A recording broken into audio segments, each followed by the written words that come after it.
ఆమె కేవలం శివుడి భార్య కాదు, ఈ సృష్టిని నడిపించే ఆదిశక్తి. ప్రేమగా మారితే పార్వతి, కోపంగా మారితే కాళీమాత, తల్లిగా మారితే అన్నపూర్ణ. కాని ఈ 108 రూపాల వెనుక దాగి ఉన్న అసలు రహస్యమేమిటి? ఎందుకు ఒకే దేవి వందల రూపాలు ధరించింది? ఏ రూపం మనిషికి ధైర్యం ఇస్తుంది? ఏ రూపం దుష్టశక్తులను నాశనం చేస్తుంది?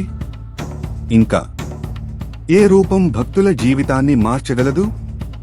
హిమాలయాల నుండి కాళీమాత భయంకర రూపం వరకు, ఇప్పటి వరకు మీరు వినని పార్వతీదేవి అసలు రహస్యాలు. త్వరలో పార్వతీదేవి 108 రూపాలు తెలుగు మైథాలజీ స్పెషల్.